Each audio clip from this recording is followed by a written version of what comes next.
ಅಣ್ಣ ಇವತ್ತು ಎರಡನೇ ಬಾರಿ ಒಂದು ಪ್ರಯತ್ನವನ್ನ ಪಡ್ತಾರೆ. ಏನದು ಕಾಡಾನೆ ಪರಾರಿಯಾಗಿ ತರಳಿ ಭಾಗ. ಸೊ ಇವತ್ತು ನೀವು ಕೂಡ ಅಲ್ಲಿ ಒಳಗಡೆ ಹೋಗಿದ್ದೀರಿ, ಏನಾಯ್ತು ಅಸಲಿಗೆ ಇವತ್ತು? ಬೆಳಿಗ್ಗೆ ನನಗೆ ನ್ಯೂಸ್ ಬಂದಾಗ ಹಾಸನ ಜಿಲ್ಲೆ ಮತ್ತು ಚಿಕ್ಕಮಗಳೂರು ಜಿಲ್ಲೆ ಬಾರ್ಡ್ರು, ಅಂದ್ರೆ ಮೂಡಿಗೆರೆ ತಾಲೂಕು ಮತ್ತೆ ಬೇಲೂರು ತಾಲೂಕಿನ ಬಾರ್ಡರ್ ಅಲ್ಲಿ ಒಂದು ಹಾಸ್ಟೆಲ್ ಇದೆ.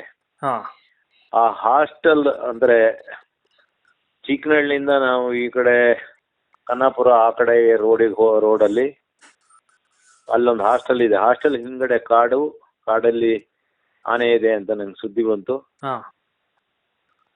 ಆ ಹಾಸ್ಟೆಲ್ ಕಾಡು ಅದೊಂದು ಬಾರ್ಡರ್, ಅದು ಹಾಸನ ಜಿಲ್ಲೆ ಮತ್ತು ಚಿಕ್ಕಮಗಳೂರು ಜಿಲ್ಲೆ, ಇಲ್ಲ ಮೂಡಿಗೆರೆ ತಾಲೂಕು ಬೇಲೂರು ತಾಲೂಕಿನ ಬಾರ್ಡರು. ಆನೆ ನಾನು ಹೋದಾಗ ಕೆಳಭಾಗದಲ್ಲಿ ಅಲ್ಲೊಂದು ಕಲ್ಗುಡ್ಡ ಅಂತಿದೆ, ಅದು ಗೋಣಿಬೀಡು ಭಾಗ, ಅಂದ್ರೆ ಮೂಡಿಗೆರೆ ತಾಲೂಕು ಗೋಣಿಬೀಡು ಹೋಬಳಿ ಕಲ್ಬೆಟ್ಟ ಅಂತಲೇನೋ ಒಂದು ಊರಿದೆ, ಅಲ್ಲಿದೆ ಅಂತ ಆಯ್ತು. ನನಗ ದಾರಿ ಗೊತ್ತಿತ್ತು. ಹಿಂದೆ ಕಾಫಿ ದೊರೆ ಸಿದ್ಧಾರ್ಥ ಇದ್ದಾಗ ಅಲ್ಲಿ ಒಂದು ರ್ಯಾಲಿ ಕಾರುಗಳೆಲ್ಲ ಓಡಾಡ್ತಿದ್ದು, ರ್ಯಾಲಿ ನಡೆಸ್ತಿದ್ರು. ನಾನು ಆ ರೋಡಲ್ಲಿ ಹೋಗಿದ್ದೆ. ನಾನು ಆಮೇಲೆ ಸೀದಾ ಅಲ್ಲಿಗೆ ಹೋದೆ. ಅಲ್ಲಿ ಹೋಗ್ಬೇಕಾದ್ರೆ ಅಲ್ಲಿ ಚಟ್ನಳ್ಳಿ ತೋಟ ಅಂತ, ಚಟ್ನಳ್ಳಿ ಅಂದ್ರೆ ಅದಕ್ಕೆ ಚೇತನ್ ಅಂತ ಹಳ್ಳಿಯರೆಲ್ಲ ಅಲ್ಲಿಯ ಕರೆಯೋದು ಚಟ್ನಳ್ಳಿ ಅಂತ. ಅದು ನಮ್ಮ ಕಾಫಿ ದೊರೆ ದಿವಂಗತ ಸಿದ್ಧಾರ್ಥ ಅವರ ತಂದೆ ತೋಟ ಅದು. ಅದಕ್ಕೆ ಆ ತೋಟದಲ್ಲಿ ಅಲ್ಲಿ ಹೋದಾಗ ತೋಟಕ್ಕೆ ಗೇಟ್ ಹಾಕಿತ್ತು. ನಾನು ಅರ್ಜೆಂಟಿಗೆ ಹೋಗಿ ಗೇಟಿಗೆ ಕೈ ಹಾಕಿದ ಕೂಡ ನನಗೆ ಒಂದೇ ಸತಿ ಒಂದು ಶಾಕ್ ಹೊಡಿತು. ನಾನು ಅಂತ ಶಾಕ್ ನಾನು ಹೊಡಿಸ್ಕೊಂಡಿರ್ಲೇ ಇಲ್ಲ. ನನ್ನ ತಲೆಗೊಂದು ಎಂಥರಲ್ಲೋ ಹೊಡೆದಂಗಾಯ್ತು. ಅದು ನೋಡಿದ್ರೆ ಅದು ಇದು ಫೆನ್ಸಿಂಗ್, ಅಂದ್ರೆ ಎಲೆಕ್ಟ್ರಿಕ್ ಫೆನ್ಸಿಂಗ್ ರೋಡ್ ಬೇಲಿ ಅದು ಶಾಕ್ ಸಿಕ್ಕಾಪಟ್ಟೆ ಹೊಡಿತು. ಆಮೇಲೆ ಕಾಲಲ್ಲೇ ಒದ್ದು ಇದನ್ನ ಗೇಟ್ ತೆಗೆದು ಒಳಗೆ ಹೋದಾಗ ನನ್ನಿಂದ 100 ಮೀಟರ್ ದೂರದಲ್ಲಿ ಅದು ಏನು ನಾನು ಹೇಳಿದೆ ಚೇತನ್ ಎಸ್ಟೇಟ್, ಚಟ್ನಳ್ಳಿ ಎಸ್ಟೇಟಿನ ಬೇಲಿ ಸೈಡಿಂದ 100 ಮೀಟರ್ ದೂರದಲ್ಲಿ ಆನೆ ನಿಂತಿತ್ತು. ಆವಾಗ ಸುಮಾರು 9:30 ಅಂದಾಜು. ನಾನು ಅಷ್ಟೊತ್ತಿಗೆ ಶಾರ್ಪ್ ಶೂಟರ್ ನಮ್ಮ ಕೊಡಗಿನ ವೀರ ರಂಜನ್ಗೆ ಫೋನ್ ಮಾಡಿದೆ. ರಂಜನ್ ಅಲ್ಲಿ ಮೇಲ್ಗಡೆ ಆ ಭಾಗದಲ್ಲಿದ್ರು, ಬೇಲೂರು ರೋಡು ಆ ಭಾಗದಲ್ಲಿದ್ರು, ನಾನು ಕೆಳಭಾಗದಲ್ಲಿದ್ದ. ಇದೇ ನಿಂತಿದೆ, ನನ್ನಿಂದ 100 ಮೀಟರ್ ದೂರದಲ್ಲಿ ನಿಂತಿದೆ ಅಂದೆ. ಅಷ್ಟೊತ್ತಿಗೆ ಏನಾಯ್ತು, ಅದು ಯಾರು ಅಂತ ನಂಗೆ ಸರಿ ಗೊತ್ತಿಲ್ಲ, ಯಾರೋ ತರಲೆ ಹುಡುಗರುಗಳು ಬಂದು ಆ ಆನೆ ಇದ್ದಲ್ಲಿಗೆ ಹೋದ್ರು. ಆನೆ ಬಂದು ಒಟ್ಟಿಸಿ ಬಂತು, ಎಲ್ಲ ಓಡಿ ಪರಾರಿ ಆದ್ರು. ಆನೆ ಮೂವ್ ಆಗಕ್ಕೆ ಶುರುವಾಯ್ತು. ಮೂವ್ ಆಗೋದು ಅಂದ್ರೆ ಹೆಂಗೆ ಅಂದ್ರೆ, ಅದು ಸಾಮಾನ್ಯ ಅಂದ್ರೆ ದಕ್ಷಿಣ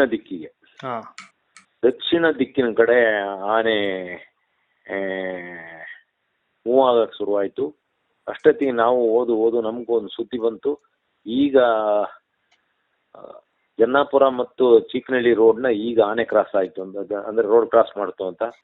ಅಷ್ಟೊತ್ತಿಗೆ ನಾವು ಈ ಕಡೆಯಿಂದ ಒಂದು ಜೀಪಲ್ಲಿ ಸಿರೋದು ಅಲ್ಲ, ಮೂರ್ತಿ ಕಾಡು ಅಂತಲ್ಲ, ಮೂರ್ತಿ ತೋಟ ಅಂತಿದೆ, ಅಲ್ಲಿಗೆ ಹೋಗ್ಬೇಕಾದ್ರೆ ಆನೆ ಅಲ್ಲೊಂದು ದೊಡ್ಡಗೊಳ್ಳ ಅಂತ ಒಂದು ಎಸ್ಟೇಟ್ ಇದೆ. ದೊಡ್ಡಗೊಳ್ಳ ಎಸ್ಟೇಟಿಂದ ಪಕ್ಕ ಮೂರ್ತಿ ಕಾಡಲ್ಲಿ ಹೋಗ್ತಾ ಇತ್ತು. ಆಮೇಲೆ ಅಲ್ಲಿಂದ ಸುಮಾರು 6 ಕಿಲೋಮೀಟರ್ ದೂರ ಸುತ್ತಿ ಬಳಸಿ ಹೋಗಿ ಅಲ್ಲೊಂದು ದೊಡ್ಡಗೊಳ್ಳ ಹೋಗ್ಬೇಕಾದ್ರೆ, ನಾನು ಹೋಗೋಕ್ಕೂ ಅಲ್ಲಿ ನನ್ನ ಜೀಪ್ ಹೋಗೋಕ್ಕೂ ಅಲ್ಲಿ ಜನ ಎಲ್ಲ ಕಿರ್ಚಾಡ್ತಾ ಇದ್ರು. ಹೆಂಗಸರು ಅಲ್ಲಿ ಕೂಲಿ ಕೆಲ್ಸಕ್ಕೆ ಬಂದರು. ಸಾರ್ ಇಲ್ಲೇ ಹೋಯ್ತು ಸರ್, ಆನೆ ಇಲ್ಲೇ ಹೋಯ್ತು ಅಂತ ಕೂಗಾಡ್ತಾ ಇದ್ರು. ನಾನಂದೆ ಅವ್ರನ್ನೆಲ್ಲ ಕರೆದು, ಹೋಗಿ ನೀವು ಮನೆಗೆ, ನೀವು ಬರಬೇಡಿ, ಇಲ್ಲಿ ಇರಬೇಡಿ, ಮತ್ತೆ ವಾಪಸ್ ಬರೋ ಚಾನ್ಸ್ ಇದೆ ಅಂತ. ಅಲ್ಲಿಂದ ಆನೆ ಅಲ್ಲೊಂದು ನಂದಿ ಬೆಟ್ಟ ಅಂತ ಆ ಎಸ್ಟೇಟಿಗೆ ಹೋಯ್ತು. ಅಲ್ಲಿ ಎಸ್ಟೇಟಿಗೆ ಹೋಗ್ಬೇಕಾದ್ರೆ ಅಲ್ಲಿ ನಾವು ಮತ್ತೆ ಒಂದು 5-4 ಕಿಲೋಮೀಟರ್ ಸುತ್ತು ಬೆಳೆಸಿ ಆನೆ ಮಲ್ಲಪ್ಪನ ಬೆಟ್ಟ ಅಂತ ಒಂದು ಬೆಟ್ಟ ಇದೆ. ಅದೊಂದು ದೊಡ್ಡ ಕಲ್ಲಿನ ಬಂಡೆ, ಅದ್ರ ಮೇಲೆ ಆನೆ ಮಲ್ಲಪ್ಪನ ದೇವಸ್ಥಾನ ಇದೆ. ಅಲ್ಲಿ ನಿತ್ರೆ ಇಡೀ ಪಶ್ಚಿಮ ಘಟ್ಟಗಳು ಕಂಪ್ಲೀಟ್ ಕೊಟ್ಟಿಗೆಹಾರದಿಂದ ಹಿಡಿದು ನಮ್ಮ ಸಕಲೇಶ್ಪುರ, ಈ ಶಿರಾಡಿ ಭಾಗದವರಿಗೂ ಅಷ್ಟು ಅಗಲ, ಅಷ್ಟು ಉದ್ದ, ಅಂದ್ರೆ ಅಷ್ಟು ಕಾಣುವಂತ ಒಂದು ದೊಡ್ಡ ಬಂಡೆ ಅದು.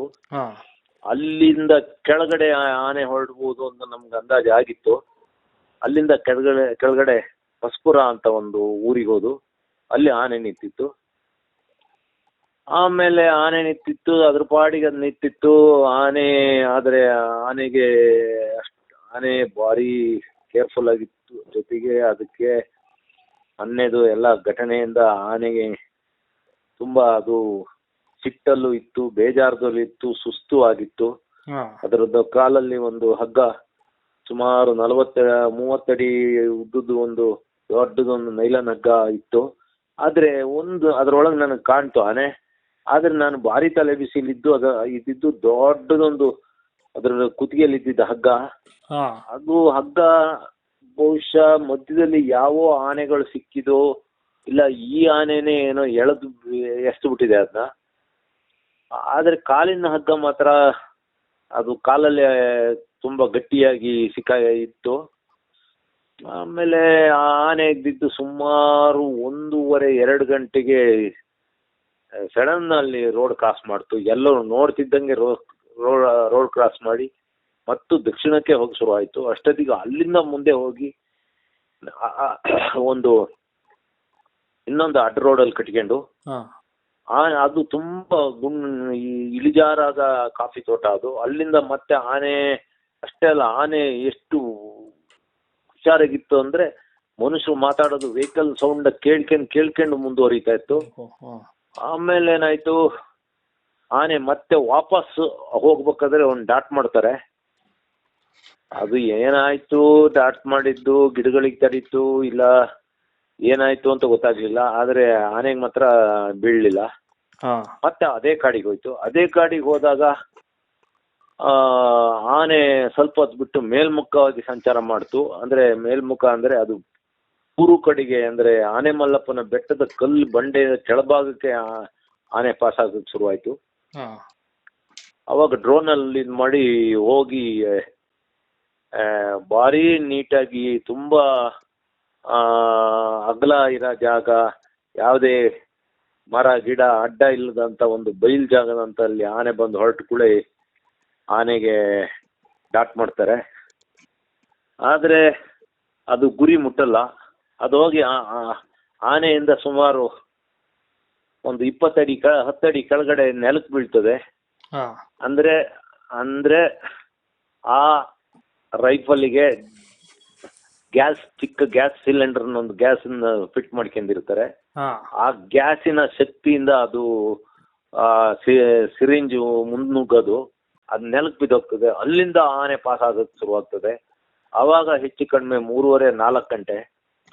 ನಾನು ಸುಮಾರು 3 ಕಿಲೋಮೀಟರ್ ದೂರ ನಮ್ಮ ಆನೆ ಜೊತೆನೆ ನಾನು ನಡೆದು ಓಡಿದೆ. ಆನೆ ನಮ್ಮ ಎಡಭಾಗಕ್ಕೆ ಬರ್ತದೆ, ಒಂದು ರೋಡಲ್ಲಿ ಹೋಗ್ತಾ ಇತ್ತು. ಅಲ್ಲಿಂದ ಆನೆಗಳು ಒಳಗೋದ ಕೂಡಲೇ ನನಗೆ ಅನಿಸ್ತು, ಅಲ್ಲಿಂದ ಮುಂದೆ ಒಂದು ಸರ್ವೆ ನಂಬರ್ 73 ಅಂತ ಒಂದು ಕಾಡಿದೆ. ಸುಮಾರು 30 ಎಕರೆದು ಒಂದು ಒಳ್ಳೆ ಸುಂದರವಾದ, ಅದರಲ್ಲೂ ನಿತ್ಯ ಹರಿದ್ವರ್ಣ ಕಾಡು, ಒಳ್ಳೆ ಬಿದಿರುಗಳು, ಅದರೊಳಗೆ ನೀರು ಇರೋ ಅಂತ ಒಂದು 30-35 ಎಕರೆ ಕಾಡಿಗೆ ಅದು ಪಾಸ್ ಆಗ್ತದೆ ಅಂತ ಗೊತ್ತಾಯ್ತು. ನಾವು ಆದಷ್ಟು ಬೇಗ ಬೇಗ ಬೇಗ ಬಂದು, ಆದ್ರೆ ನಮ್ಮ ಶೂಟರ್ಸ್ಗಳು ಬರ್ಬೇಕಾರೆ ಆನೆ ಹೋಗಿ ಆ ದೊಡ್ಡ ಕಾಡೊಳಗೆ ಹೋಯ್ತು. ಅಷ್ಟೊತ್ತಿಗೆ 4:15 ಆಗಿತ್ತು. ಆನೆ ಅದ್ರೊಳಗೆ ಮುಂದೆ ಹೋಯ್ತು ಅಷ್ಟೊತ್ತಿಗೆ 5:30 ಆಯ್ತು. ಆನೆ ಅಲ್ಲೊಬ್ಬರು ಮನೆ ಹತ್ರ ಹೊರಡ್ತು, ಅಲ್ಲೊಬ್ಬ ಅರ್ಜುನ್ ನನ್ನ ಮನೆ ಹತ್ರ. ಅಷ್ಟೊತ್ತಿಗೆ 5:30-6 ಗಂಟೆ ಆಗಿತ್ತು. ಆಮೇಲೆ ಏನಾಯ್ತು, ಇದ್ರ ಮಧ್ಯದಲ್ಲಿ ಈಗ 2ನೇ ಸತಿ ಶೂಟ್ ಏನು ಡಾಟ್ ಮಾಡಿರೋ ಆ ಸಮಯದಲ್ಲಿ ನಮ್ಮ ಬೇಲೂರು ACF ಮೋಹನ್ ಅಂತ, ಅವ್ರ ಹಿಂದೆ ರೇಂಜರ್ ಆಗೆಲ್ಲ ಕೆಲಸ ಮಾಡಿದ್ರು. ಅವ್ರದೇ ಊರು ಅದು. ಆದ್ರೆ ಅವರು ಈಗ ಬೇಲೂರಿಗೆ ACF ಆಗಿದ್ದಾರೆ. ಅವ್ರ ಜೊತೆ ಇವ್ರ ಮೇಲೆ ಹೋಗಿ ಅಟ್ಯಾಕ್ ಮಾಡ್ತು ಆನೆ. ಹತ್ರದಲ್ಲೇ ಅಟ್ಯಾಕ್ ಆಯ್ತು. ಆಮೇಲೆ ಅವ್ರು ಹೇಗೋ ಒಂದು ತಪ್ಪಿಸ್ಕೊಂಡ್ರು. ಹೇಗೋ ತಪ್ಪಿಸ್ಕೊಂಡು ಬಚಾವಾದ್ರು. ಇಲ್ಲ ಅಂದ್ರೆ ಇವತ್ತು ಮಹಾನ್ ಒಂದು ದೊಡ್ಡ ದುರಂತ ನಡೆದೋಗ್ತಿತ್ತು. ಆಮೇಲೆ ಆನೆ ಅಲ್ಲಿಂದ ಮುಂದೆ ಹೋಗಿದ್ದ ಆನೆ ಇಲ್ಲಿ ಇವ್ರ ಮೇಲೆಲ್ಲ ಅಟ್ಯಾಕ್ ಮಾಡಿ ಹೋದ ಆನೆ. ಆನೆ ಆನೆಗೇನು ಸುಸ್ತಾಗಿಲ್ಲ, ಸ್ವಲ್ಪ ಕಾಲು ಹಗ್ಗ ಎಳ್ಕೊ ಹೋಗೋದು ಅದಕ್ಕೆ ಸ್ವಲ್ಪ ಸಮಸ್ಯೆ ಆಗ್ತಾ ಉಂಟು. ಯಾಕೆಂದ್ರೆ ಆನೆ ಅಷ್ಟು ಸ್ಪೀಡು, ಅಷ್ಟು ಎತ್ತರದ ಜಾಗಗಳನ್ನು ಹತ್ತಿ ಇಳಿಯೋದು, ಆಮೇಲೆ ಮಧ್ಯದಲ್ಲಿ ನೀರು ಸಿಕ್ಕಿತ್ತು, ನೀರೆಲ್ಲ ಮೈ ಮೇಲೆ ಹಾಕೊಂಡಿತ್ತು. ಆಮೇಲೆ ಹೋಗಿ ಯಾವಾಗ ಸರ್ವೆ ನಂಬರ್ 73 35 ಎಕರೆ ಕಾಡಿಗೆ ದಾಟಿ ಅಲ್ಲಿಂದ ಮುಂದೆ ಹೋಗಿ ಅಲ್ಲೊಂದು ಹೊಸಳ್ಳಿ ಟಾಟಾ ಎಸ್ಟೇಟ್ ಅಂತ ಇದೆ, ಸುಮಾರು ಒಂದು 1000 ಎಕರೆ ಇರ್ಬೋದು ಅದು. ಆ ತೋಟದೊಳಗೆ ಹೋಯ್ತು. ಅಷ್ಟೊತ್ತಿಗೆ 6 ಗಂಟೆ 6:30 ಸಾಯಂಕಾಲ ಆಯಿತು. ಅಷ್ಟೊತ್ತಿಗೆ ಕಾರ್ಯಾಚರಣೆ ಸ್ಟಾಪ್ ಆಯಿತು. ಆದರೆ ಈ ಆನೆ ಬೆಳಿಗ್ಗೆ ಹೋಗೋದು, ಆಮೇಲೆ ಅಲ್ಲಿಗೆ ನಿನ್ನೆ ಈ ಭಾಗದಲ್ಲಿ ಶಿರಗೂರು ಅಂತ ಆ ಭಾಗದಲ್ಲಿದ್ದಾನೆ ಅಲ್ಲಿಗೆ ಹೋಯ್ತು ಅಂದರೆ, ಈ ಆನೆ ಮೂಡಿಗೆರೆ ಭಾಗದಿಂದ ಬಂದ ಆನೆ ಸಾಮಾನ್ಯಕ್ಕೆ ವರ್ಷದಲ್ಲಿ ಒಂದು 3/4 ವರ್ಷ ಈಗೇನು ಆನೆ ಅಲ್ಲಿತ್ತು, ಅದೇ ನಾನೇನು ಹೇಳಿದೆ ಚಟ್ನಳ್ಳಿ ಎಸ್ಟೇಟ್ ಅಂತ, ಸಿದ್ಧಾರ್ಥ ಅವ್ರ ತೋಟ, ಅಲ್ಲಿ ಹುಲಿಯಂದ್ಲು ಎಸ್ಟೇಟು, ಅಲ್ಲೇ ಇರ್ತಿತ್ತು ಈ ಆನೆ. ಹಾಗಾಗಿ ನಾನು ಅದು ಮೂಡಿಗೆರೆ ಭಾಗದಿಂದ ಬಂದ ಆನೆ, ಅದು ಮೂಡಿಗೆರೆಗೆ ಹೋಗ್ತದೆ ಅಂತ ಮೊನ್ನೆ ನಾವು ಮಾತಾಡಿದ್ದೆ. ಅಲ್ಲಿಂದ ಏನು ಚಟ್ನಳ್ಳಿ ಎಸ್ಟೇಟ್ ಅಂತ, ಅಲ್ಲಿಂದ ಮುಂದೆ ಒಂದು ಜಾಗರ ಎಸ್ಟೇಟ್ ಅಂತ ಇದೆ, ಅದು ಸುಮಾರು 300 ಎಕರೆ ಕಾಫಿ ತೋಟನ ಪಾಳು ಬಿಟ್ಟಿದ್ದಾರೆ.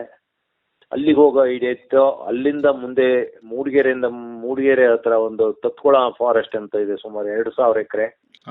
ಅದ್ರ ಪಕ್ಕನೇ ಇನ್ನೊಂದು ಕುಂದೂರು ಎಸ್ಟೇಟ್ ಅಂತ ಇದೆ. ಕುಂದೂರು ಎಸ್ಟೇಟ್ ಅಲ್ಲ, ಸಾರಿ, ಕುಂದೂರು ರಕ್ಷಿತ ಅರಣ್ಯ ಅಂತ. ಅದು 1912ನೇ ಇಸ್ವಿಯಲ್ಲಿ ಮಹಾರಾಜರು 5000 ಎಕರೆ ಅದನ್ನ ರಿಸರ್ವ್ ಫಾರೆಸ್ಟ್ ಮಾಡಿದ್ರು. ಅಲ್ಲಿಗೆ ಹೋಗೋ ಐಡಿಯಾ ಇರ್ಬೋದು. ಅದ್ರ ಪಕ್ಕನೇ ಇನ್ನೊಂದು 3000 ಎಕರೆ ಬಾಸ್ತಿ ಅಂತ ಒಂದು ಕಾಡಿದೆ. ಆ ಕಾಡು ಎಲ್ಲಿಗೆ ಹೋಗ್ತದೆ ಅಂದ್ರೆ, ಮುಂದೆ ಅಲ್ಲಿಂದ ಬಾಳೆಹೊನ್ನೂರಿಗಾಗಿ ಬಾಳೆಹೊನ್ನೂರು ಅಂತ ಅಂಡುವಾನಿ ಅಂತ ಇದೆ, ಅಲ್ಲಿಂದ ಮುಂದೆ ಅದೊಂದು ಲಿಂಕ್ ಕಾಡುಗಳು. ಅಲ್ಲಿಂದ ಮುಂದೆ ಹೋದ್ರೆ ಆ ಕಾಡುಗಳು ನಮ್ಮ ಮುತ್ತೋಡಿ ಫಾರೆಸ್ಟಿಗೆ ಹೋಗಿ ಸೇರುತ್ತೆ. ಹೀಗೆ ಅವೆಲ್ಲ ಲಿಂಕ್ ಕಾಡುಗಳು. ಅಲ್ಲಿಗೆ ಹೋಗೋ ಐಡಿಯಾ ಇರ್ಬೋದು. ಇನ್ನು ಈಗ ಏನು ಮೂಡಿಗೆರೆ ತಾಲೂಕಲ್ಲೇ ಇದೆ ಈಗಲೂ ಮೂಡಿಗೆರೆ ತಾಲೂಕಿನ ಏನು ಹೊಸಳ್ಳಿ ಎಸ್ಟೇಟಲ್ಲಿ, ಟಾಟಾ ಎಸ್ಟೇಟಲ್ಲಿ ಇದೆ ಆನೆ. ಅದು ಸ್ವಲ್ಪ ಒಂದು 200 ಮೀಟ್ರು ಪೂರ್ವಕ್ಕೆ ಹೋದ್ರೆ ಕಾನಳ್ಳಿ ಫಾರೆಸ್ಟಿಗೆ ಹೋಗ್ತದೆ. ಇನ್ನು ದಕ್ಷಿಣ ದಿಕ್ಕಿಗೆ ಅದು ಹೋಗಲ್ಲ, ಯಾಕಂದ್ರೆ ಅಲ್ಲಿ ಹೇಮಾವತಿ ನದಿ ಅಡ್ಡ ಬರುತ್ತೆ. ಅಲ್ಲಿ ಆನೆ ಹೋಗೋಕ್ಕೆ ಅದಕ್ಕೆ ಗೊತ್ತಿಲ್ಲ, ಅದು ಅಲ್ಲಿ ಹೋಗೋದಿಲ್ಲ. ಆದ್ರೆ ಅಲ್ಲಿಂದ ಸ್ವಲ್ಪ ಮುಂದೆ ಹೋದ್ರೆ ಇನ್ನೊಂದು ಬಾಸೂರ ಅಂತ ಒಂದು ಕಾಡಿದೆ, ಅಲ್ಲೊಂದು 15-20 ಎಕರೆ ಅತ್ಲಾಗ ಹೋಗ್ಬೋದು. ಅದು ಈಗಾಗಲೇ ಆ ಭಾಗಕ್ಕೆ